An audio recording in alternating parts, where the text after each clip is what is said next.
कहते हैं कि मौत, प्रलय और समस्या देखकर नहीं आती और ना ही इनके आने का समय निश्चित होता है। हमें नहीं पता कि दुनिया का अंत कब होगा या फिर होगा भी या नहीं, लेकिन यह जरूर कह सकते हैं कि जिसका जन्म हुआ है उसका अंत भी जरूर होता है। तो क्या मानव सभ्यता भी एक दिन खत्म हो जाएगी? क्या हमारी सुंदर पृथ्वी का भी अंत हो जाएगा? इस संसार की प्रत्येक वस्तु नश्वर है, ऐसा कोई जीव नहीं जो अमर हो। इंसान से लेकर जानवर तक और पेड़ पौधों से लेकर कीट पतंगों तक सबका अंत एक न एक दिन जरूर होगा। और हम इंसान पृथ्वी पर ऐसे धाक जमाए हुए बैठे हैं जैसे कि हमारा कभी अंत होगा ही नहीं।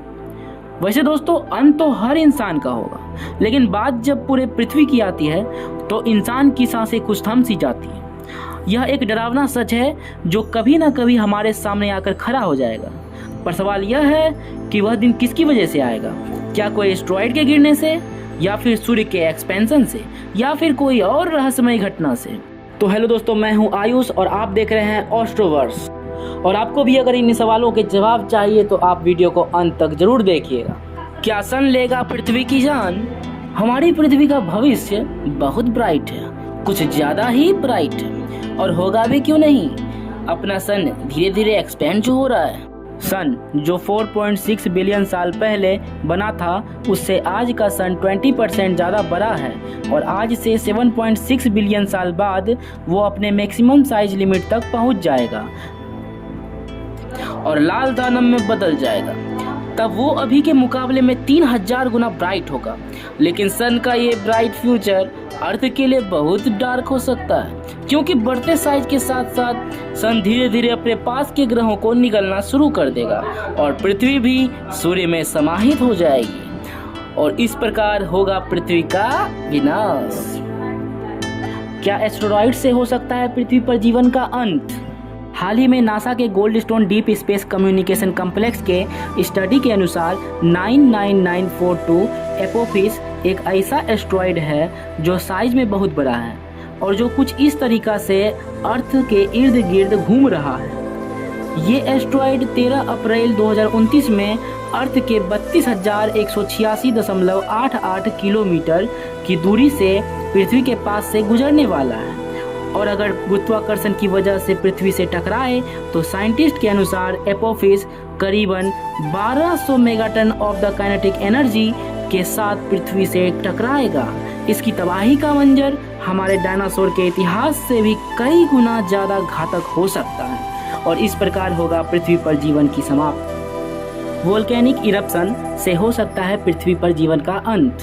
आज से करीब 66 मिलियन ईयर्स पहले इंडिया के Deccan traps volcanic range erupt हुए थे, जिसे 3,21,868.8 क्यूबिक किलोमीटर का लावा और उसके साथ साथ टॉक्सिक गैसेज एटमॉस्फेयर में रिलीज हुए थे। उसके कारण एटमॉस्फेयर में काफ़ी खतरनाक बदलाव हुआ, जिसके कारण सारे डायनासोर्स को अपनी जान से हाथ धोना पड़ गया। तो क्या इतिहास फिर से एक बार दोहरा नहीं सकती? आज दुनिया में लगभग 1350 सक्रिय ज्वालामुखी मौजूद हैं, और साल 2020 में 80 वोल्केनिक इरप्शन हुए हैं, और ये नंबर साल दर साल बढ़ते जा रहे हैं। और साथ ही साथ नए वोल्केनोज एक्टिव हो रहे हैं। करेंटली 26 वोल्केनो एक्टिव हैं। इनके फटने के बाद का परिणाम क्या होगा वो तो हम 1815 में एक्सपीरियंस कर ही चुके हैं। साल 1815 में तंबोरा इंडोनेशिया में हुए वोल्केनिक इरप्शन की वजह से 1 लाख से भी ज़्यादा लोगों को अपनी जान से हाथ धोना पड़ गया, और उसके साथ साथ कई सारे लोगों को इसका अंजाम भी भुगतना पड़ा। और ये वोल्केनो सिर्फ 1 या 2 घंटे के लिए नहीं, बल्कि ये 3 सालों तक चलता ही रहा।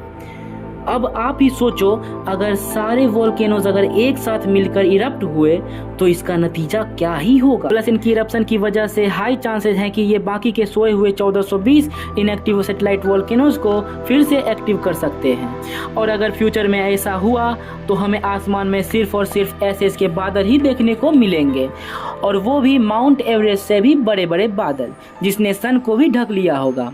अब एटमॉस्फेयर में एसेस के बादल का आना इज इक्वल टू सन का ढक जाना, इज इक्वल टू सन की हीट का अंदर नहीं आना, is equal to global warming temperature decrease हो जाना, इज इक्वल टू फिर से एक बार आइस एज की शुरुआत हो जाना, जिससे फिर से पृथ्वी पर जीवन का अंत हो जाना।